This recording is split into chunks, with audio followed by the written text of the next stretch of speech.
comme adopté lors de notre assemblée paroissiale, les premiers dimanches du mois seront des dimanches enseignement. Donc, en lieu et place de la prédication, nous aurons un enseignement. Et pour ce premier dimanche enseignement, nous avons voulu rester dans le thème du carême. Le thème du carême qui est devenir un disciple accompli. C'est vrai que dans le manuel, on a plutôt écrit « Sois un disciple accompli ». Mais j'ai préféré la formulation suivante « Devenir un disciple accompli ». Je vais l'expliquer pendant qu'on va dérouler le message. Mais avant que nous n'entrions de fond en compte dans ce message, je nous invite à la prière. Prions Dieu. Tendre Père, Céleste Roi, toi qui nous appelles à devenir des véritables disciples pour Jésus. Donne-nous, ô Dieu, en ce moment, à la communauté de Touron-Galilée, de pouvoir véritablement se déployer et s'engager dans ce voyage. Honneur à toi qui as ramené l'Église véritablement à cette priorité. Donne-nous, ô Dieu, de bâtir l'Église dans ce sens. Et que Père, sur le chemin du discipulat auquel tu nous engages, que des véritables fruits soient produits. Bénis cette parole et dispose nos cœurs, que ton onction et que ton esprit coulent ce soir, afin que nous puissions véritablement avoir, Seigneur, une compréhension claire de ce que tu attends de nous. Par le Saint-Esprit, ton peuple ici présent t'écoute. Amen. Est-ce que tu peux dire à ton voisin, deviens un disciple accompli? Bien.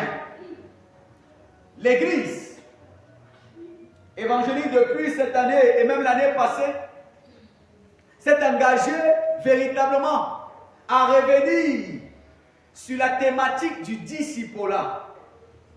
Rappelez-vous, quand Jésus partait, il a laissé un testament, si on peut l'appeler comme ça en pays bamiliqué, une dernière volonté. Et nous le savons tous en étant des bamiliqués, que quand un bamiliqué meurt, avant de mourir, il a souvent les dernières volontés. Et les gens disent parfois, si je meurs, que tel ne vient pas à mon... Il ne faut pas dire ça, il ne faut pas dire déjà des volontés là comme ça. Parfois les mères disent aux enfants, si je meurs, ne viens pas. Donc, il y a une dernière volonté aussi que Jésus, en partant, a laissée. Et cette dernière volonté se trouve dans Matthieu 28, les versets 19 à 20. Allez et faites de toutes les nations les disciples, les baptisant au nom du Père, du Fils et du Saint-Esprit. Voilà la dernière volonté de Jésus pour l'Église. Ça voudrait dire que si l'Église s'en va et fait autre chose que les disciples de Jésus, elle est en train de passer à côté de la mission. Voilà la mission de l'Église. La mission de l'Église repose sur une seule chose. Faire de toutes les nations des disciples et non des fidèles. Aide-moi à dire à ton voisin, l'Église existe pour faire des disciples et non des fidèles. L'Église existe pour faire des disciples et non des fidèles. Mais malheureusement, quel est le constat qui est fait, mes bien-aimés peuples de Dieu? Malheureusement, l'Église se concentre pour faire des fidèles. L'Église, dans sa grande majorité, est beaucoup plus concentrée à multiplier des fidèles. Et vous voyez les gens qui disent, je suis fidèle de telle église. Je suis fidèle de telle paroisse. Je suis fidèle de, mais pas vraiment des disciples. Et c'est pourquoi cet enseignement vient non seulement nous donner de comprendre c'est quoi un disciple, qu'est-ce qu'un disciple, et nous donner de comprendre la différence entre un fidèle et un disciple. Et nous verrons aussi comment est-ce qu'on devient un véritable disciple. Mais avant, je voudrais nous inviter à lire quelques passages bibliques que je vous invite à chercher. Luc 6, verset 40. Matthieu 4, verset 19. Galates 4, verset 1. Les trois tests sont les tests de base de notre enseignement. Luc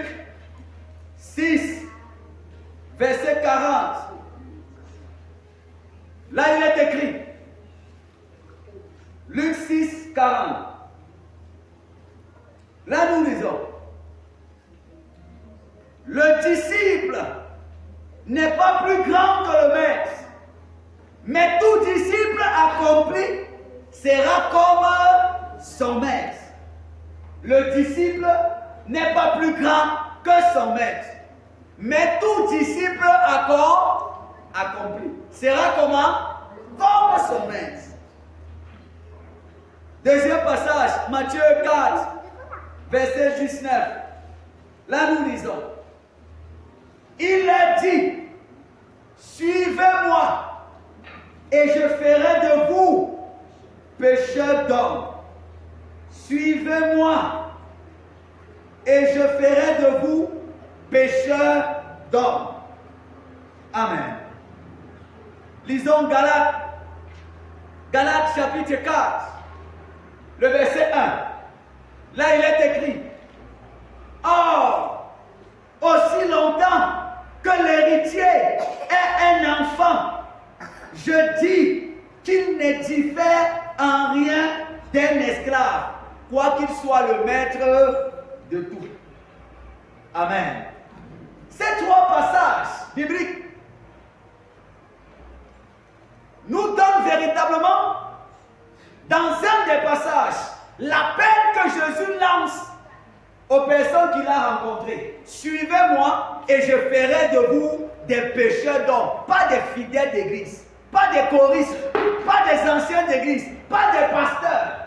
Parce que le monde a beaucoup de pasteurs. Le monde a beaucoup d'anciens d'église, beaucoup de choristes. Mais pourquoi il n'y a toujours pas de transformation? Pourquoi on n'a toujours pas de bouleversement dans le monde, malgré les églises qui se multiplient chaque jour? Au jour d'aujourd'hui, vous ne pouvez pas faire un long trajet sans voir des églises alignées. C'est pas vrai? Parfois, dès que vous faites 10 mètres, vous voyez une église. Aujourd'hui, on indique les places, les quartiers et même les maisons, même qu'avec les églises. On dit la maison qui est derrière l'église là. Mais comment il y a tellement d'églises, mais la société continue de se porter mal? Comment il y a tellement de chrétiens, ou j'allais dire, de gens qui vont à l'église, dans les familles, mais les familles continuent de se porter mal?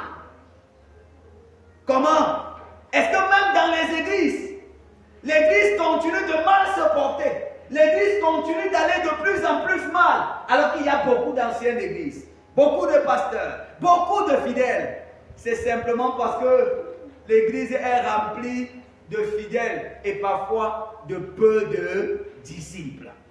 C'est pourquoi, dans le texte de Matthieu, de Luc 4, autant pour moi, Jésus va rappeler qu'un disciple n'est pas plus que son maître, mais tout disciple accompli est comme son maître. Qui est le maître ici? C'est Jésus. Et qui sont les disciples? Ou qui sont les personnes supposées être les disciples? C'est nous. C'est les gens qui s'engagent à le suivre. Et Jésus dit qu'un disciple qui est accompli sera comment? Comme son maître. Comme Jésus. Donc le but, la finalité pour laquelle nous venons à l'église, ce n'est pas de finir pasteur, ancien église, choriste, mais c'est de finir comment? Comme Jésus. Aide-moi à dire à ton voisin, la finalité ici c'est de finir comme Jésus. Alors, si la finalité est de finir comme Jésus, et qu'au bout d'un temps, nous parlons comme Jésus, nous marchons comme Jésus, nous agissons comme Jésus, nous aimons comme Jésus, est-ce qu'il devrait avoir toutes les guerres que nous voyons au quotidien? Est-ce qu'il devrait avoir les femmes qui sont tout le temps tuées par leur mari, comme on voit tous les jours? Est-ce qu'il devrait avoir une société qui se porte autant mal? Mais à l'église même, tu ne peux pas mettre ton porte-monnaie un jour. On va voler. Tu ne peux pas, pour venir donner les offrandes devant, laisser ton sac à main ou ton téléphone un jour. En venant, il n'y aura plus. Et chacun va dire, hein? Chacun va crier que, hey! Alors que c'est toujours à l'intérieur. À l'intérieur. À l'église, on rencontre des gens qui ne se saluent pas, mais qui sont là depuis, qui ne se parlent pas, mais qui ont des gros titres, et des gros postes. Qu'est-ce que ça veut dire?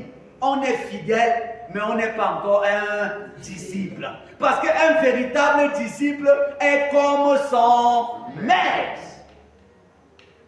Sommes-nous comme Jésus? Ou sommes-nous même sur le chemin pour ressembler à Jésus? Ou nous nous contentons seulement d'être membres d'une église? Non. Et Jésus donc lançait cet appel et il dit, suivez-moi. Il ne dit pas suivez l'église, peu importe l'église, peu importe la dénomination. Il ne demande pas aux gens de suivre une église, mais il dit suivez-moi. La première erreur de plusieurs personnes, c'est qu'au lieu de suivre Jésus, elles ont suivi l'église. Et où est les gens qui sont prêts à défendre l'église, à mourir pour leur église? Moi, je suis de l'église de terre. Moi, je suis de l'église catholique. Moi, je suis de l'église évangélique. Les autres, même au milieu de l'église. Moi, je suis de l'église Tamdia. Moi, je suis de Chouon Valley. Moi, je suis de Chouon Galilée. Et on est dans les guerres qu'on multiplie comme ça. Vous verrez les gens qui ne se parlent pas. Parce que les uns sont de l'église des éperviers de Dieu. D'autres, l'église des poussins de Jésus. Et les gens sont là, on court derrière les noms, mais on n'est pas vraiment en train de suivre Jésus. On suit l'église. Et quand on ne suit pas l'église, on suit les pasteurs. Moi, j'aime plutôt tel pasteur. Je suis derrière tel pasteur. On suit les hommes. On suit les hommes. On suit les hommes. Et c'est lui-même qui nous a appelés. On ne le suit pas. Conséquence, on ne peut pas devenir comme Jésus alors qu'on ne le suit pas. Comment je vais devenir comme Jésus alors que je suis un pasteur? Comment? Comment je vais devenir comme Jésus alors que je suis plutôt l'église? Le nom de l'église. Il y a des gens qui sont prêts à mourir pour leur église, mais pas pour Jésus. C'est pas vrai? Ils sont prêts à défendre leur paroisse, défendre leur église. J'ai vu des parents prêts à maudire leurs enfants parce que l'enfant a changé d'église. Mais quand l'enfant manque au culte, ils ne font rien. En ce moment, on suit qui? Jésus dit, suivez-moi. Suivez-moi. Dis à ton voisin, c'est Jésus que tu dois suivre. Vous voyez les gens à l'église, pourquoi tu ne viens plus à l'église de ma soeur? Le pasteur là m'a déçu. Vraiment, je croyais que les pasteurs étaient bien. Je croyais que les pasteurs étaient bons. Le pasteur, il y a une maman, une ancienne église, une paroisse qui m'a appelé l'autre jour. Je croyais que les pasteurs étaient honnêtes. Je croyais que les pasteurs étaient des gens exemplaires. Mais, vraiment, c'est rien. Et ça va d'abord faire rire. Rire, pourquoi? Parce que c'est qui t'avait d'abord dit de suivre les pasteurs. Et après, je lui ai dit, normalement, les pasteurs sont supposés être ce que tu dis là, honnête. Pourquoi elle disait ça? Elle était tellement dessus, parce qu'elle fait face à un pasteur, qui est son pasteur, mais qui manque beaucoup. Et elle a l'épreuve. Donc, tellement, ça l'a choqué de voir un pasteur qui manque tellement. Et elle était dessus. Et elle dit, je n'ai plus envie d'aller à l'église, tant qu'ils sont là. Et bien, chaque fois quand je pense aller à l'église et le trouver, je perds le goût d'aller. Or, c'est pourquoi Jésus voulait c'est ce que Jésus voulait nous éviter. Ces genres de choc, ces genres de traumatisme, en nous disant, suivez-moi. Parce que si vous suivez les hommes, un homme qui n'est pas vraiment en train de suivre lui-même Jésus pourrait se retrouver en train de faire n'importe quoi et ça va vous blesser. Ça va vous décevoir et vous allez vous sentir choqué. Combien de personnes dans les quartiers ne viennent plus à l'église parce qu'ils ont été blessés par le pasteur? Parce qu'ils ont été choqués par l'attitude de certains leaders à l'église. Combien? Ils sont combien qui ont quitté l'église à cause de ça? Parce qu'ils ont mis leur confiance à un homme. La Bible dit, maudit soit celui qui se confie à un homme. Quand on vient à l'église, c'est bien qu'il y a le pasteur qui est supposé être le modèle. Il y a les anciens, il y a les conseillers qui doivent être des modèles. Mais par-dessus tout, celui pour qui nous venons doit être Jésus. Ça fait que même quand le pasteur te dira, sortons de la bonne route, tu resteras sur le bon chemin. Parce que tu diras, c'est Jésus que je suis venu suivre, pasteur. Ce n'est pas toi. Or, ce n'est qu'en suivant Jésus que Jésus s'engage à faire de nous des véritables disciples. Et il dit, suivez-moi et je ferai de vous des pécheurs d'hommes. Ça veut dire qu'on ne devient pas un disciple du jour au lendemain. Pour être un disciple de Jésus, ça prend le temps. Ce n'est pas par le baptême. Non. Le texte dit, allez, faites de toutes les nations les baptisants. Ça veut dire qu'avant de baptiser quelqu'un, normalement, on doit d'abord avoir fait de lui quoi? Un disciple. Mais aujourd'hui, qu'est-ce qu'on fait? L'Église se bat plutôt à faire des disciples ceux qui sont déjà baptisés. Normalement, on est supposé baptiser les croyants. Mais aujourd'hui, l'Église se bat pour faire en sorte que les baptisés deviennent des croyants. Parce qu'on a baptisé les gens qui n'avaient pas cru. Donc, faire des disciples, c'est un long chemin. C'est un processus engagé derrière Jésus afin de nous laisser transformer par lui au jour le jour, afin de lui ressembler. C'est ce que Jésus veut. Lorsque nous nous engageons à venir à l'église, lorsque nous nous engageons à le suivre, ce n'est pas de finir avec un poste, mais c'est de finir en le ressemblant. Si nous ne grandissons pas donc, si nous demeurons des fidèles, des petits enfants, le livre de Galates 4, verset 1 nous rappelle quelque chose. Aussi longtemps que le successeur, que l'héritier demeure un petit enfant, il ne sera pas différent d'un esclave, quoi qu'il soit le propriétaire de tous. Regardez dans nos familles. Vous allez voir, quand quelqu'un est héritier ou successeur et qu'il a encore un enfant, même si son père a laissé les terrains, est-ce que l'enfant là peut déjà gérer? Non. Est-ce que l'enfant là peut déjà jouir de ça? Il y a les pères qui meurent et ils laissent la succession à un enfant, non? L'enfant là peut toucher quelque chose, alors qu'il est le propriétaire de tous les champs de son père. Il est le propriétaire de beaucoup d'argent. Mais en ce temps, ne pas les gens gèrent. Lui, il est là encore, il a faim. Pourquoi? Parce qu'il est encore un an. Dis à ton voisin, si tu restes un enfant, tu vas être comme un esclave alors que tu es le propriétaire.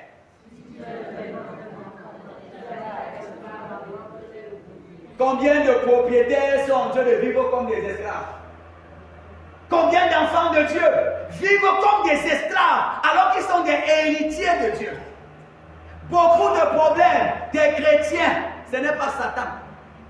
Beaucoup de problèmes que les chrétiens rencontrent, beaucoup de situations que les chrétiens rencontrent, et ils croient que c'est parce qu'on les a bloqués, c'est parce qu'il y a de mauvais esprits sur eux. C'est simplement parce que vous n'avez pas encore grandi. Plus vous grandissez avec Dieu, plus vous accédez à votre héritage. Moins vous grandissez, moins vous accédez à votre héritage. Même quand vous avez les enfants, il y a des choses que quand vous voulez parler, vous ne parlez pas devant eux. C'est vrai, n'est-ce pas? Mais plus ils grandissent, jusqu'à ce qu'ils sont devenus grands, quand vous voulez parler maintenant de certaines choses, vous l'appelez et vous entrez dans la chambre, vous commencez même à demander les conseils à l'enfant. C'est pas vrai? Pourquoi? Parce qu'il a grand. Et il y a même les enfants, certains enfants que vous prenez et vous dites viens, vous demandez les conseils. Comment tu vas faire? On fait comment pour ton grand frère là? Tu vois comment il fait comme un enfant. Donc, on prend ton petit frère et on fait une réunion avec ton petit frère sur toi qui es le grand frère. Et toi, tu n'es pas à la réunion. Parce qu'on estime que tu es un an. Si tu ne grandis pas, les gens vont te faire les réunions sur toi et sans toi. Donc, même dans l'église, même en ce qui concerne le royaume des cieux, il est important pour nous de grandir. Parce que tant que nous ne grandissons pas, nous allons continuer de rester des esclaves et de vivre comme des esclaves. Et plusieurs vont finir par se décourager en disant « J'avais prié, j'étais à l'église, mais ça n'a rien donné. » Un enfant ne gère pas encore son héritage. En tant qu'enfant de Dieu, Dieu nous invite à nous engager sur le chemin du disciple-là afin de grandir grandit véritablement pour pouvoir jouir de notre héritage. Devenir un disciple accompli. Qu'est-ce que ça veut dire? Commençons par la première définition, qui est devenir. Devenir veut dire qu'on ne l'était pas. Parce qu'on ne devient que ce qu'on n'était pas avant. Vous ne pouvez pas devenir une chose que vous étiez d'abord. Donc quand on dit devenir des disciples accomplis, c'est parce qu'on ne l'était pas avant.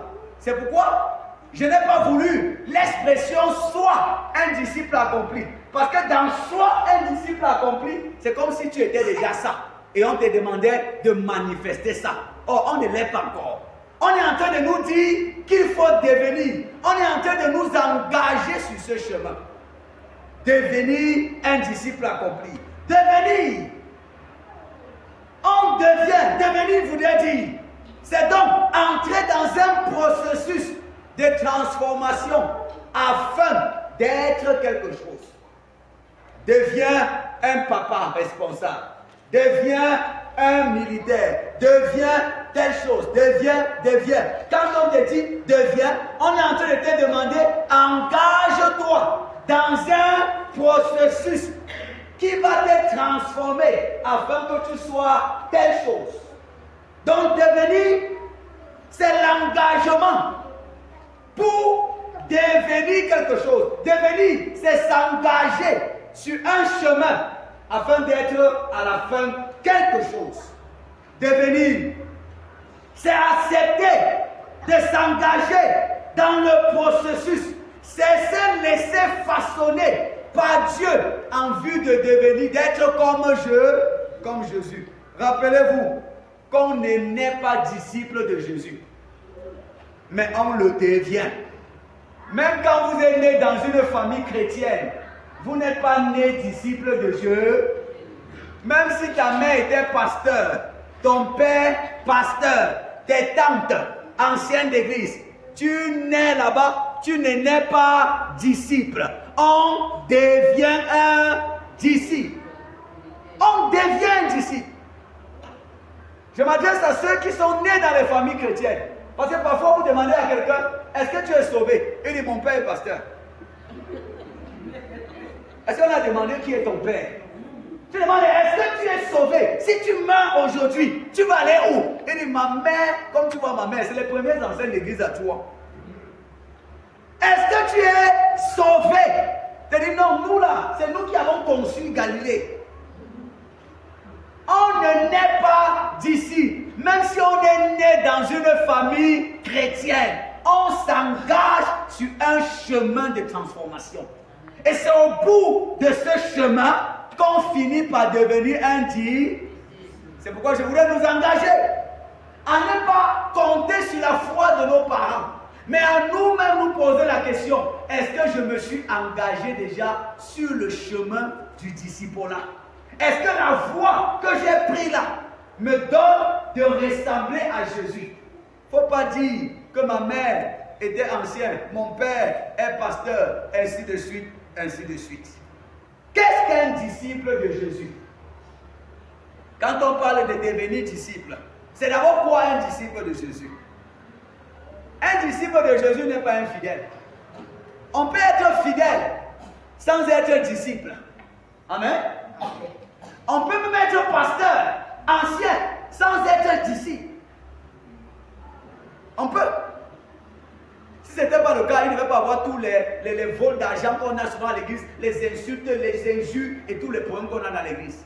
On a tous ces problèmes parce que les gens ne sont pas disciples. C'est quoi un disciple? Un disciple de Jésus, c'est une personne qui accepte Jésus. C'est la première condition. Vous ne pouvez pas devenir disciple de quelqu'un que vous n'avez pas d'abord accepté. C'est une personne qui accepte Jésus, se met à son école. Non seulement vous acceptez Jésus, mais vous vous mettez à son école. Afin de le suivre. C'est une personne qui accepte Jésus, qui se met à l'école, qui le suit afin de le ressembler. Deuxième définition. Un disciple c'est une personne qui répond à l'appel de Jésus. C'est une personne qui répond à l'appel. Parce que c'est Jésus qui nous lance un appel. Comme on a lu tout à l'heure dans Matthieu 4, 19. Suivez-moi et je ferai de vous pécheurs d'hommes.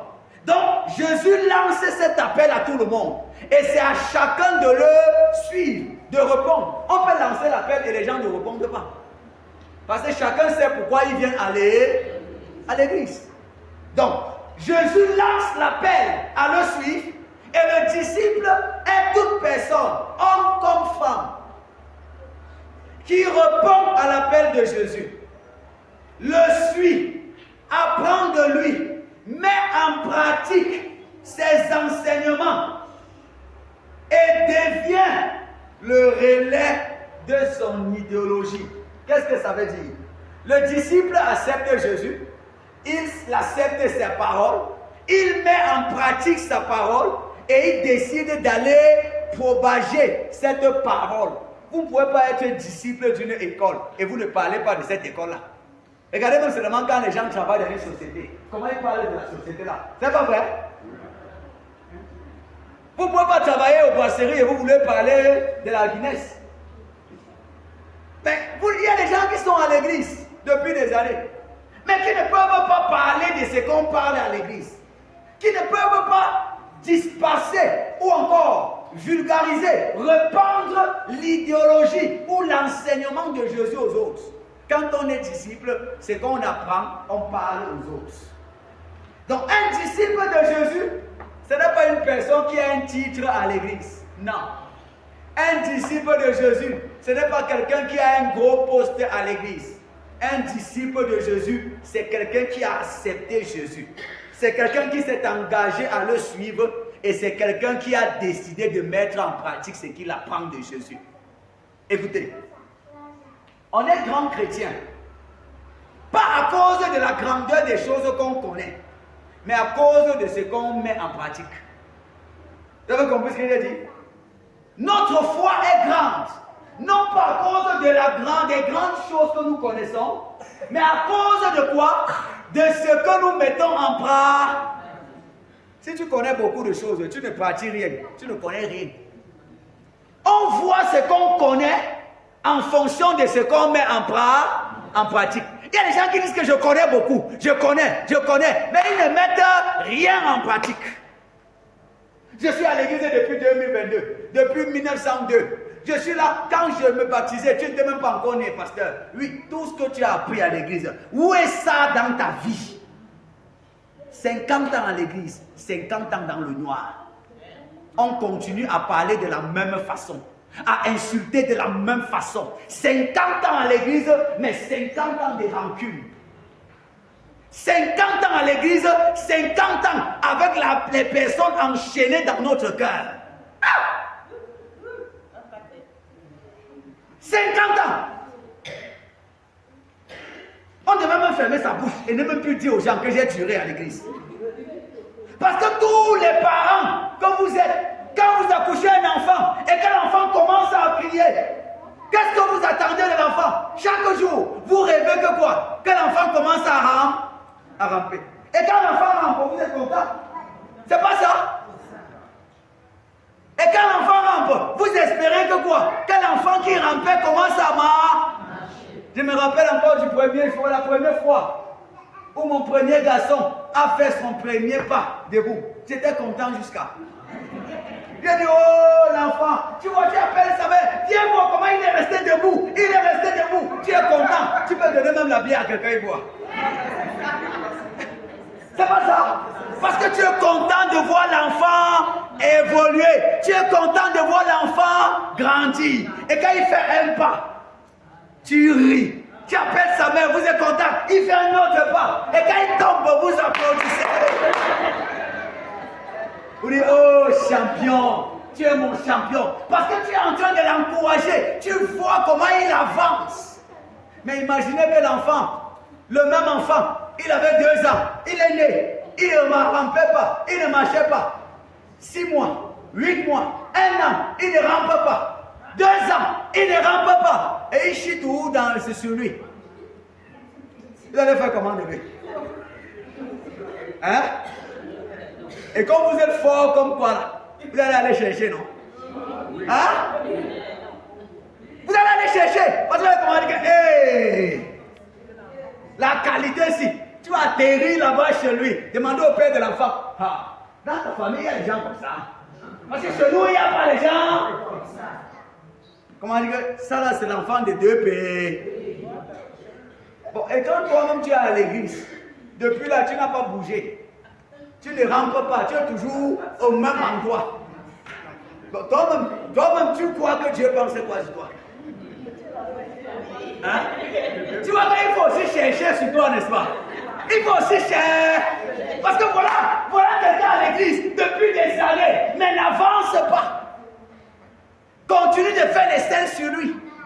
Quand la mère d'un enfant fait les selles, voilà, quand son bébé est encore petit, il n'a que 1 mois, parfois il peut chier sur lui. Sa mère nettoie avec le sourire. C'est pas ça? Mais quand l'enfant là commence à avancer, 1 an, 6 mois, parce que quand elle nettoie, elle guette qu'avec un œil. Grandis vite, grandis. Mais moi, je ne veux plus ça. L'enfant grandit, 1 an, 6 mois. Quand il continue encore à faire les selles, ne pas commencer à taper. Elle commence à taper. C'est pas ça? Parce que tout le monde espère qu'on grandisse. Tout le monde veut qu'on puisse grandir. Parce que ce qui est né doit grandir. Ce qui est né doit grandir. Aide-moi à dire à ton voisin, secoue-le, secoue-le. Ce qui est né doit grandir. Amen. Ce qui est né doit grandir. Si on ne grandit pas, on énerve. De la même manière que l'enfant qui ne grandit pas devient un fardeau pour sa famille. De cette même manière, quand vous ne grandissez pas à l'église, vous devenez un fardeau pour l'église. Il y a des gens à l'église qui sont des fardeaux. Les fardeaux. Ils sont à l'église comme ça, tout le monde les énerve, les regarde. C'est parce qu'ils ne disent pas. Donc je parle comme ça à leur nom. Quand tu ne grandis pas, tu énerves. Combien d'enfants dans vos familles, ils ont 20 ans. Ce matin encore, je parlais à un autre qui m'a envoyé des messages. Ma mère là, elle ne regarde pas. Elle fait quoi pour ses enfants? C'est comme ça, quelqu'un qui me disait ça. Ma mère fait quoi pour ses enfants? Elle ne fait rien pour ses enfants. Pourquoi? Moi voici ici là, je me plains que rien ne va. Elle ne fait rien. Je dis, vois-moi quelqu'un.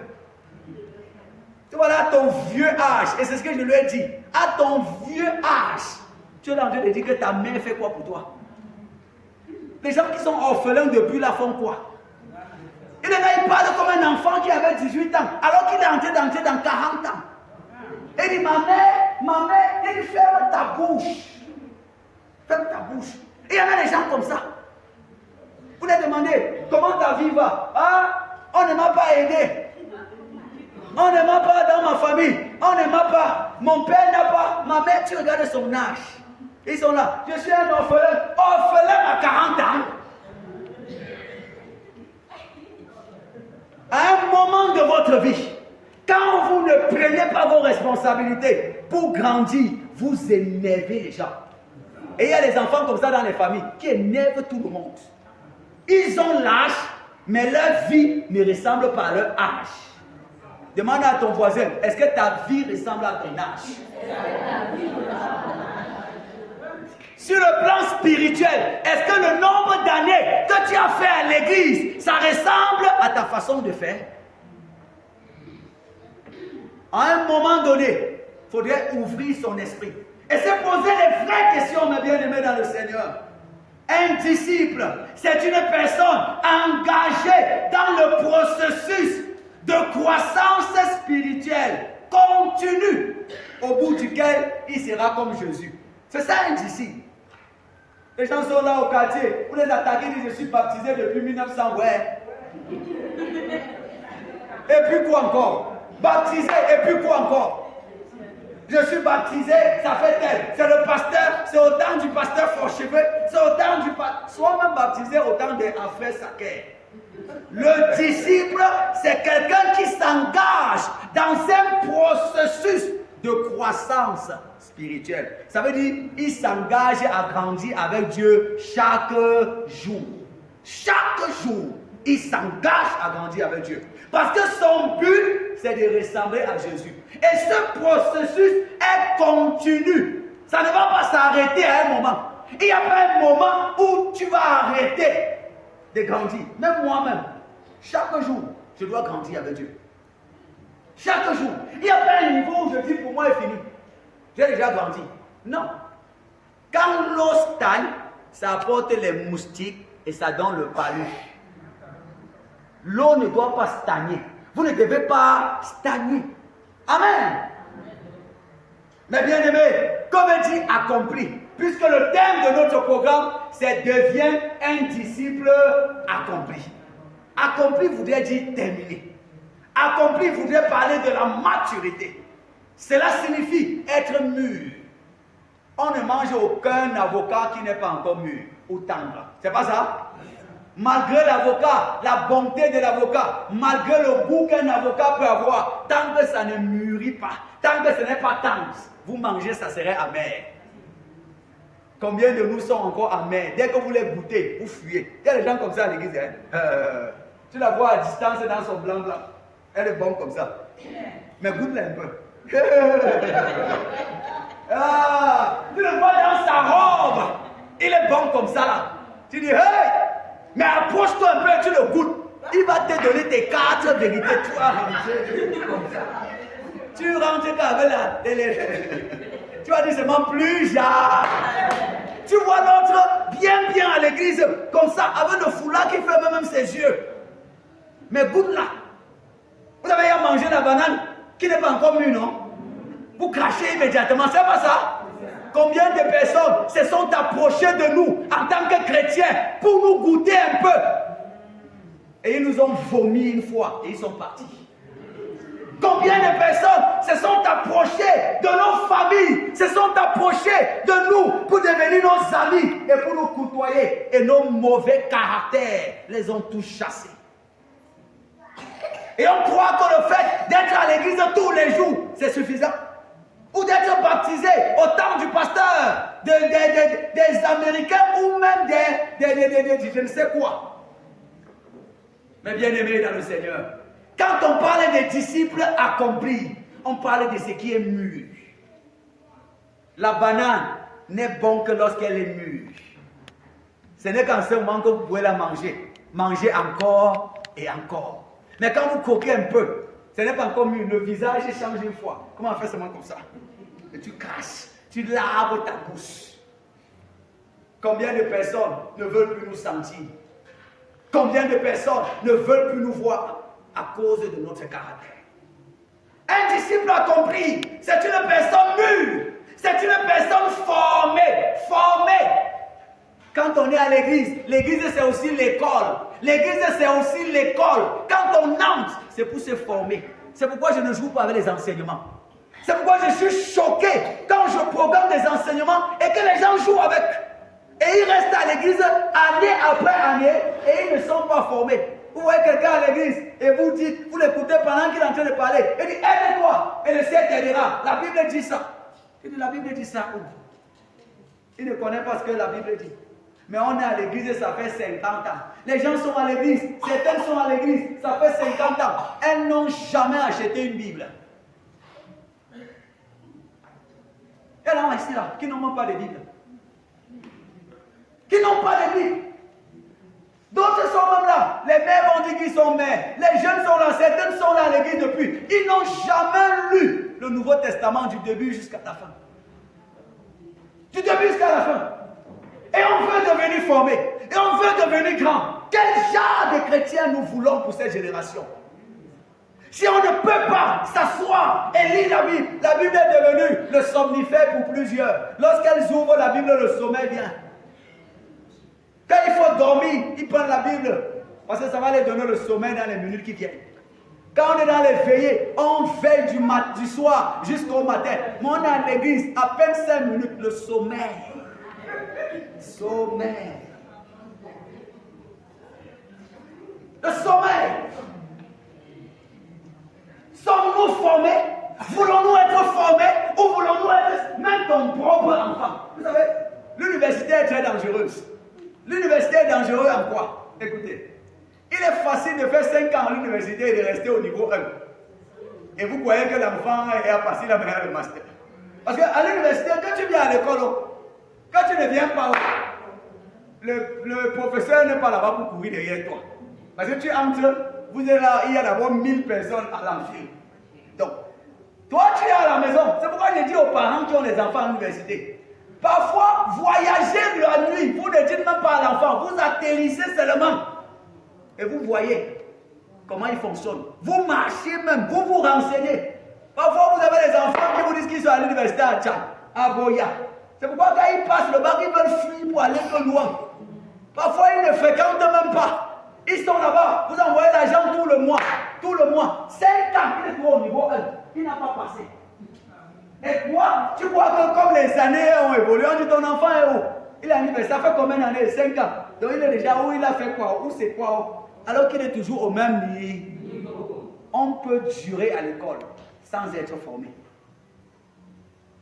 Comme on peut durer à l'église sans être formé. Ce que Dieu veut de nous, c'est que nous soyons des enfants de Dieu bien formés. Bien formés. Pas des gens qui chôment seulement les bancs. L'église n'est pas une réunion. On vient seulement s'asseoir. Et après on part. On attend que l'église pleure son deuil. Non. L'église forme les gens pour qu'ils vivent en société. Mais bien aimé dans le Seigneur, un disciple, c'est une personne, un disciple accompli, c'est une personne qui atteint la maturité. La maturité. Un disciple, c'est une personne qui est équilibrée. Dis avec moi, équilibrée. Au quartier, souvent, vous allez voir, quand quelqu'un dit qu'il est chrétien, les gens ont toujours un regard bizarre. Parce qu'on dit que les chrétiens font toujours comme s'il y a un boulon dans leur tête qui ne marchait pas. C'est pas vrai? Quand vous voyez quelqu'un qui prie un peu beaucoup, ou qui chante, vous parlez un peu de Dieu trop, on dit qu'il y a un problème dans sa... Pourquoi? Parce qu'on a les chrétiens qui ne sont pas équilibrés. Or, Dieu veut que nous soyons équilibrés sur tous les domaines, sur tous les plans. Pas seulement les gens que le monde va nous voir et dire qu'il y a un problème dans nos têtes. Non. Comment on peut taxer les gens qui aiment Dieu d'avoir un problème dans leur tête? Mais c'est parce qu'on manque d'équilibre. Dis à ton voisin, ne sois pas le chrétien déséquilibré. Amen. Un chrétien, un chrétien accompli, c'est une personne qui est active dans la mission. Il n'est pas qu'un consommateur, il est un producteur. Notez bien, un disciple accompli n'est pas un homme parfait. On ne vous demande pas d'être parfait. Mais un disciple accompli, ce n'est pas un bébé spirituel. Vous ne pouvez pas. Le temps passe à l'église et rien n'avance dans ta vie. Les années passent dans ta vie, mais ta manière de prier n'a jamais changé. Ce que tu connais de Dieu n'a jamais changé. Si l'ancien pasteur qui est passé dans la paroisse, il y a de cela 10 ans, s'il arrive ici et qu'il t'écoute parler, est-ce qu'il peut dire que maman telle a changé? Il va dire que la belle là, parfois on m'appelle, maman telle, elle est comment? Elle fait toujours comme ça. Elle fait toujours comme ça. Elle dérange toujours comme ça. Toi, quelqu'un est parti depuis. Mais ce qu'il dit de son temps de depuis là, et maintenant, c'est la même chose. Devenir donc un disciple accompli, c'est reconnaître qu'on ne l'est pas encore. Et c'est s'engager à le devenir dans un processus de transformation afin d'atteindre la véritable maturité. Caractéristique d'un disciple accompli. Comment reconnaître un disciple accompli? 1. Il est mature. Il est mature. L'église a besoin des gens comment? Matures. Mature. 2. Il y a une stabilité. Il est stable. Il n'est pas là comme ça là. Il jaillit, tantôt il est à gauche, tantôt il est à droite. Et c'est comme ça que vous les voyez marcher, ils sont partout. Tantôt ils sont ici, tantôt ils sont là-bas. Il y a des gens comme ça. Un jour là-bas pour ça, un autre jour là, là, un autre jour là à Yaoundé. Quand on voit quelqu'un comme ça, on dit que tu n'es pas stable. Tu n'es pas stable. Un disciple accompli doit être stable. 2. Équilibré. 3. acte plutôt. Il est producteur. Il produit. La paroisse peut compter aussi sur lui. Il n'est plus consommateur. Parce que ce n'est que des enfants qui sont des consommateurs. Quand vous avez encore un bébé à la maison, le bébé fait quoi? Il consomme, n'est-ce pas? Il consomme. Un bébé à la maison ne vous sert à rien. Un bébé consomme. Quand il veut chier, vous devez être là. Quand il veut pisser, vous devez être là. Il veut manger, vous devez être là. Il veut dormir, vous devez être là. Donc, n'attendez rien de lui. On n'attend rien de l'enfant. C'est pas vrai? C'est la même chose à l'église. Quand tu es encore un enfant spirituel, on n'attend rien de toi. Rien. L'enfant, quand il pleure, toute l'église doit se concentrer sur lui. On dit, il y a deuil. Allez regarder les gens. Il n'est pas là. Il ne peut pas partir parce que ça ne le concerne. Quand on devient un disciple mûr et mature, on devient un producteur. Quelqu'un qui produit. L'église peut bénéficier de sa présence. L'église est remplie des consommateurs. Remplie des consommateurs. Des gens qui consomment seulement. Qui ne se posent que la question, l'église a déjà fait quoi pour moi? L'église va me donner quoi? L'église... Or, quand on devient un disciple mûr, on commence à réfléchir, qu'est-ce que je peux faire pour les autres? On ne se demande pas, qu'est-ce que les autres ont fait pour moi? Commence à te demander, qu'est-ce que je peux faire pour les autres? C'est ça qui prouve qu'on a grandi. Quand on est encore un enfant, on appelle papa. Papa, l'argent du savon est fini. Papa, lui, il est fini. Mais quand on commence à travailler, on appelle maintenant maman et papa. On dit, voilà l'argent de tes médicaments. Voilà l'argent du bunga. Mange avec. C'est pas vrai? Mais regardez un enfant, tout le temps, il ne fait qu'appeler sa mère. L'argent est fini. L'argent est fini. 40 ans, l'argent est fini. 50 ans, je fais comment? Hey! Il avait 10 ans à la maison. C'est ses parents qui donnaient. 15 ans, les parents donnaient. 20 ans, on donne. 30 ans, on donne. Il veut me marier. Et c'est lui, hein? Il veut se marier. Il ne veut rien donner. Il ne peut encore rien donner. Mais il veut se marier.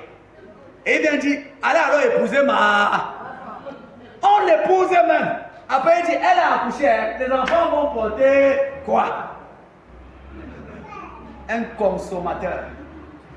Et il y en a comme ça à l'église. Ils sont là depuis, ils ne font que consommer. Ne comptez pas sur eux pour quelque chose. Si vous leur dites, il y a telle chose qu'il faut faire à l'église, pardon, venez nettoyer la paroisse. Ça ne les concerne. Ne comptez pas sur eux. Si vous leur dites qu'il y a telle contribution à faire à l'église, ne comptez pas sur lui. Même si tu as la barbe, tu peux être un enfant. Le signe qu'on est encore un enfant, c'est le signe, c'est cette façon de ne pas s'intéresser à contribuer à l'évolution de la société et de la paroisse. Aucun parent n'aimerait avoir des enfants qui ont 40 ans et plus, mais qui ne produisent pas, qui n'apportent rien. C'est pas vrai? Même l'église ne veut pas. C'est pas seulement vous qui ne voulez pas. Même l'église ne veut pas. C'est pourquoi vous devez grandir. Nous tous, nous devons grandir. Un disciple accompli est un multiplicateur. Il se multiplie. Ça veut dire, au départ, il était seul. Après, il s'est déjà multiplié. Jusqu'à ils sont 2, 3, 4. Combien de groupes? Au départ, ils étaient 10. Chaque année qui passe, ils descendent. Ils descendent. Au lieu d'augmenter, ils descendent plutôt. Ils ne se multiplient pas. Il y a des gens à l'église qui n'ont jamais amené une autre personne à l'église. Jamais. Au contraire, ils ont chassé avec leur comportement. Comment on peut dire qu'on a grandi quand nous-mêmes là, je pars à l'église, ça fait 10 ans et personne au quartier ne peut me suivre à l'église? Mais je suis un problème. Dis à ton voisin, est-ce que tu n'es pas par exemple un problème? Comment tu peux aller à l'église 15 ans, 20 ans, même tes propres enfants ne viennent pas. Hey! Même tes propres enfants, tes propres voisins. Ça veut dire qu'il y a un problème. Est-ce que quelqu'un peut montrer quelqu'un à l'église que c'est lui qui a amené ici? Monte, montez. Montez. Et là, tout le monde est là. On est comme des arbres qui ne produisent pas les fruits. On ne se multiplie pas. Un disciple accompli produit les fruits. Quand quelqu'un part dans son champ et qu'il voit les arbres qui n'ont rien donné, qu'est-ce qu'il fait de ça? Qu'est-ce qu'il fait? Il coupe. Parce qu'il veut, il dit que l'arbre ici ne sert à rien. Quand tu ne produis pas, tu ne sers à rien. Demande à ton voisin, est-ce que tu produis? Si tu ne produis pas, tu dois être coupé et jeté. Parce que quand on te voit, on croit qu'il y a les gens alors qu'il n'y a pas. Comme les arbres. Un arbre qui ne produit pas, on coupe et on fait au moins le bois avec. Donc, il est temps, mes bien-aimés dans le Seigneur, que l'église soit remplie des personnes qui produisent les fruits, capables d'être utiles à l'église. Même chez vous, quand quelqu'un vient comme étranger, la première semaine, vous pouvez encore le laisser à la maison et vous le flattez un peu avec la nourriture. Mais la deuxième semaine, il commence à aller au champ avec vous. C'est pas vrai? C'est pas vrai? Mais comment vous pouvez être à l'église depuis et vous ne faites rien? Depuis, vous ne faites toujours rien. Certains viennent s'asseoir que derrière, à vos mains prêts, partez. Dès que le culte, ils viennent d'abord en retard, et dès qu'on dit bon dimanche, ils sont déjà partis. Si la paroisse monte haut, ça ne les regarde. Ça descend haut, ça ne les regarde. Il y a n'importe quoi haut, ça ne les concerne. Si un jour tu viens, on te dit qu'il n'y a plus personne à l'église, tu vas faire comment? Mais ça, c'est l'attitude des enfants. Parce que les enfants ne s'intéressent en rien de ce qui se passe à la maison. Tout ce qu'ils veulent, manger, dormir, pleurer. Et il y a des gens comme ça, avec les barbes, mais ils veulent encore manger, dormir, pleurer. Nous devons grandir. Mais bien aimé, un disciple est appelé à grandir. Un disciple dépend de la parole de Dieu. Un disciple dépend de la prière. Un disciple glorifie le Père. Un disciple accompli est une personne qui connaît ce que Dieu attend de lui. Mais bien aimé dans le Seigneur, nous devons savoir qu'à l'église, il y a 4 niveaux d'engagement. Tout le monde n'est pas au même niveau à l'église. Donc, si on dit à l'église qu'il faut grandir, ça voudrait dire qu'il y a plusieurs niveaux. Les gens ne sont pas au même niveau. Papa, voilà, s'il te plaît, ramène-moi les chaises là, ici, là. Les gens ne sont pas au même niveau d'engagement. Et nous devons le savoir. Il y en a plusieurs niveaux. Ouvrons la Bible. Les jeunes là, ouvrez. Allez comme ça. Ouvrez la Bible dans 1 Corinthiens 2. 1 Corinthiens 2, verset 14 à 15. Ouvrez rapidement. 1 Corinthiens 2.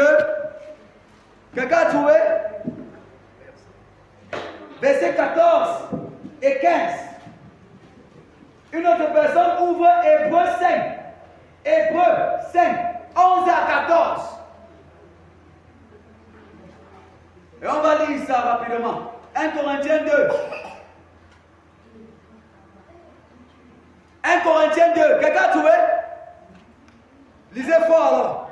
1 Corinthiens 2, 14 à 15. Oui. Là, il est écrit. Mais l'homme animal ne reçoit pas les choses de l'Esprit de Dieu, car elles sont une folie pour lui. Mais l'homme comment? Mais l'homme animal ne reçoit pas les choses de Dieu. Donc il y a une qualité ou une catégorie de personnes que Dieu appelle l'homme animal. C'est la première catégorie. Car elles sont une folie pour lui. Attends, va doucement ma fille, doucement. L'homme animal a une première caractéristique. Il ne reçoit pas les choses de Dieu. Les choses de Dieu sont pour lui quoi? Une folie. Donc tout ce qui concerne Dieu, c'est pour lui une folie. Vous parlez des choses de Dieu, il dit quittez avec ça. Vous dites il y a un enseignement, il dit quittez avec. Et parfois vous allez voir que parfois les gens, même avec les titres dans les églises, sont en train de faire comment? De voir les choses de Dieu comme la folie. Il dit quittez, on vous a trompé, c'est les bêtises là-bas. Ils voient les choses de Dieu comme la folie. Il y a des gens comme ça ici. Ils sont là, c'est l'homme animal. C'est la première catégorie. Dis avec moi, première catégorie. C'est l'homme animal. Et la Bible l'appelle l'homme naturel. C'est comme ça que tout le monde commence. Moi-même, j'étais d'abord sur la chaise ici. Tout le monde, c'est la première chaise par laquelle tout le monde passe. Mais il y a des gens qui ne sont jamais quittés de la chaise. Dis à ton voisin, pardon, quitte sur la chaise là.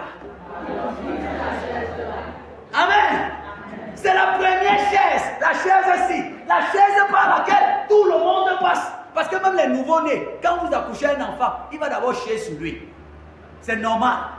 Et la Bible appelle ça l'homme ennuyé. Il ne comprend rien des choses de Dieu. Il peut être pasteur, il ne comprend rien des choses de Dieu. Il peut être ancien d'église, conseiller, diable, et ne rien comprendre des choses de... Donc à chaque fois que vous voyez quelqu'un qui ne comprend rien des choses de Dieu, et qui voit les choses de Dieu comme une folie, voilà sa place. L'homme animal, l'homme naturel. La Bible dit, tous ont péché et sont privés de la gloire de Dieu. Continue. Et il ne peut les connaître parce que c'est spirituellement qu'on a. Il ne peut pas les connaître parce qu'on juge les choses de Dieu de façon spirituelle. Continue.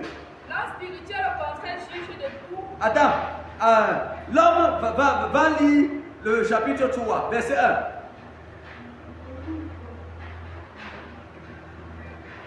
Directement en bas, non? Chapitre 3. Moi, frère, ce n'est pas comme à des hommes spirituels que j'ai pu vous parler. Ce n'est pas comme à des hommes spirituels que j'ai pu vous parler. Oui. Mais comme à des hommes charnels. Deuxième chaise, les hommes charnels. Donc, l'homme animal, premier. Et vous savez comment l'animal agit. Dès que l'animal agit avec ses instincts, hein, il est calme comme ça là. Mais s'il voit la viande, boum, il ne veut même pas savoir si quelqu'un c'est pour quelqu'un ou ce n'est pas, il saute sur ça. L'homme animal, il peut être calme. L'animal agit selon ses émotions, selon ses instincts. Dès que tu l'énerves, elle peut tout gâter. Avant de se calmer, parce qu'elle n'a pas la maîtrise sur elle. C'est ça l'homme animal. Maintenant, la deuxième partie, c'est l'homme comment? Charnel.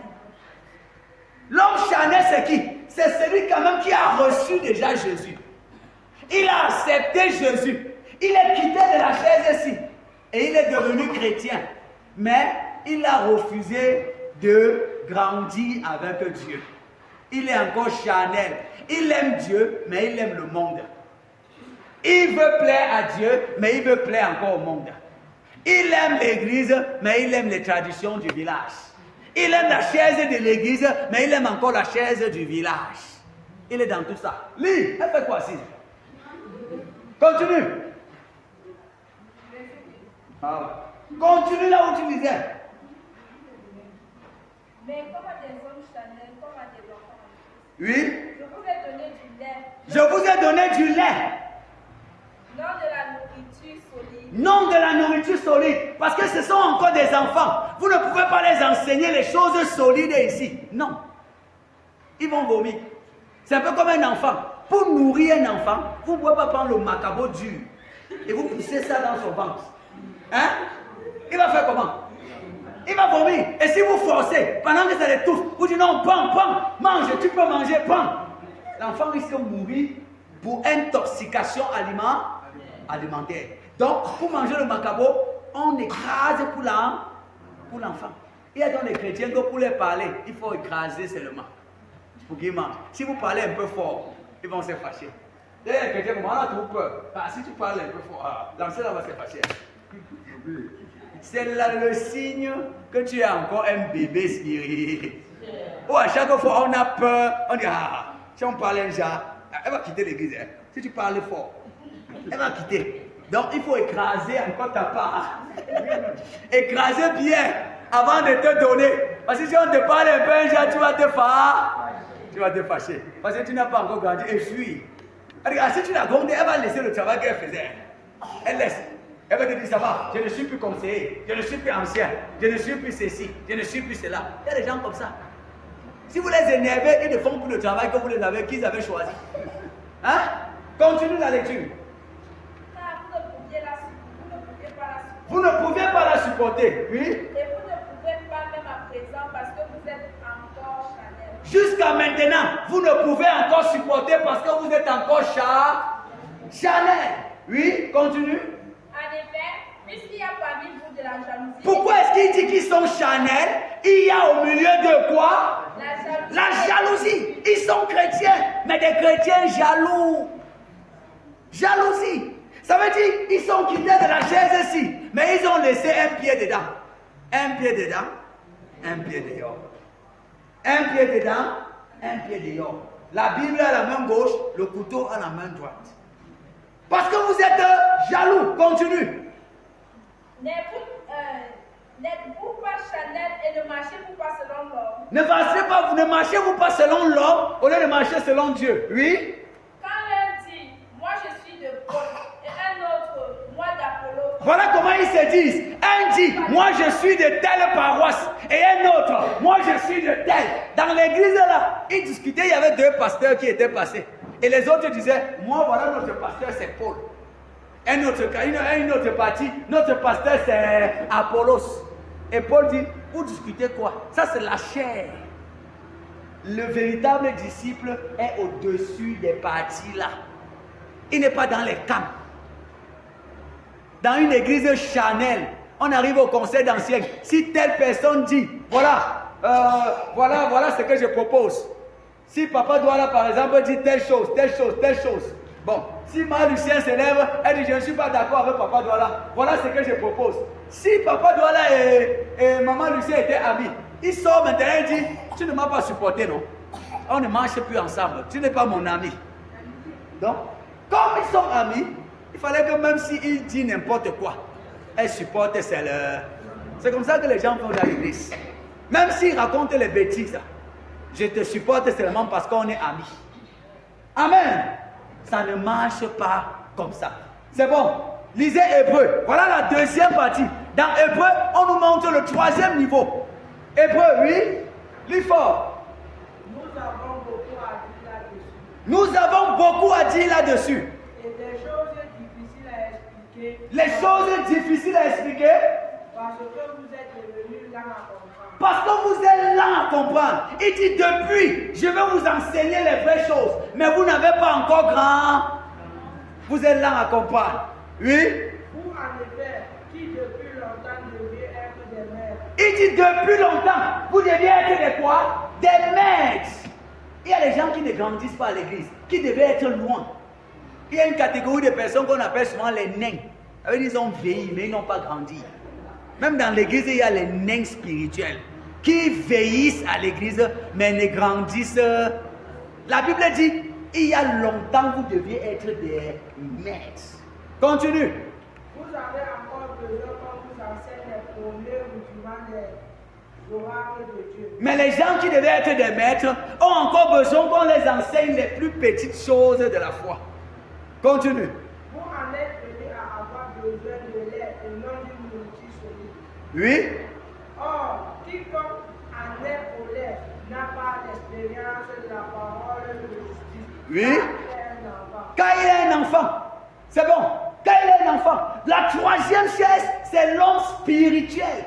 C'est quelqu'un qui a maturé. Il est devenu un disciple accompli. Mais il est passé étape après étape. Sur quelle chaise tu es parmi tout ça? Quand il arrive sur cette chaise, il est déjà mature. Il peut déjà produire. Il peut déjà se donner. Il est un modèle. Il est mûr sur la chaise ici. Tu es sur quelle chaise? La première chaise, l'homme animal qui ne connaît pas encore Jésus, qui ne connaît pas encore Dieu. L'homme charnel qui connaît Dieu, mais qui a encore un pied dedans, un pied dehors. On est à l'église, mais on vit quand même dans l'impudicité. On est à l'église, mais on est quand même dans le mensonge, la tricherie, le vol. On est à l'église, mais notre chair nous contrôle encore. C'est la chair ici. Et la chair ici, c'est quand on a dominé la chair. On est un homme mûr, on est un homme équilibré, on est un homme mature. Voilà les 3 chaises de l'église, les 3 niveaux. Et vous devez savoir quel est votre niveau d'engagement. Il y a une différence entre la chaise ici et la chaise là. Entre un croyant, le croyant est là, il a accepté Jésus dans sa vie, mais il n'est pas prêt à faire ce que Jésus veut. Voilà la différence. Un croyant a accepté Jésus, il connaît que Jésus est bon, mais il n'est pas prêt à faire ce que Jésus veut. Mais un vrai disciple accompli est prêt à se sacrifier pour Dieu, pour Jésus. Il est prêt à se sacrifier pour Jésus.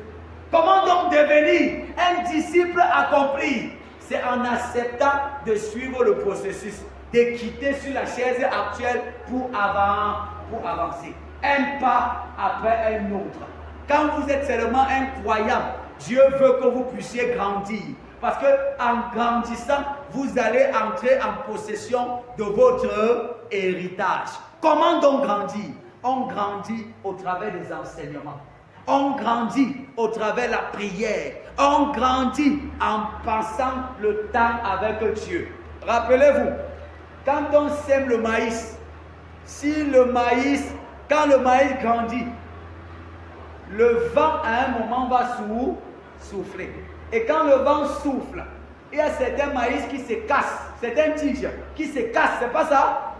Il y a d'autres qui tombent au sol et grandissent que courbés, comme s'ils avaient la torticolose. Jusqu'au moment de récolter, tu soulèves seulement le maïs pour casser. Mais il y a d'autres maïs que le vent amène à gauche. Ça part, ça amène à droite, ça amène partout. Mais il reste debout.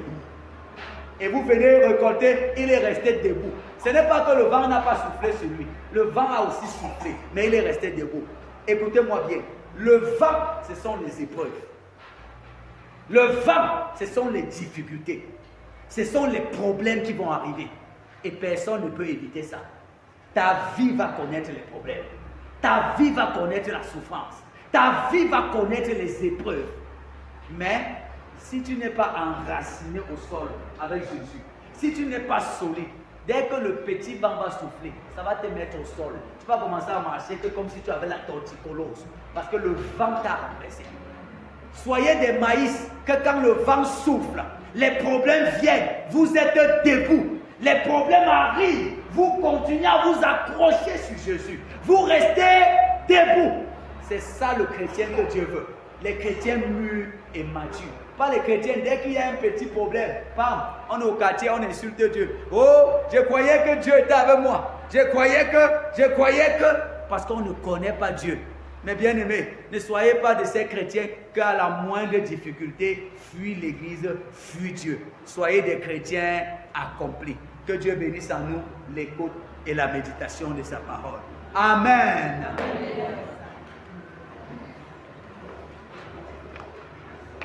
Nous allons nous unir. Levons-nous d'abord.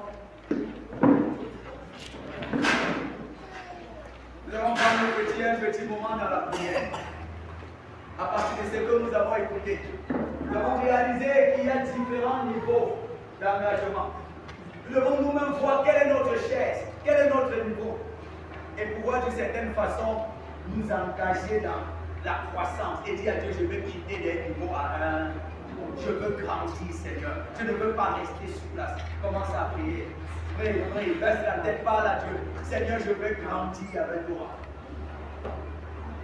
Je veux grandir avec toi. Je veux grandir, Père. Je veux grandir, Seigneur. Je veux grandir. Prie, demande à Dieu, Seigneur, donne-moi la grâce de grandir. Donne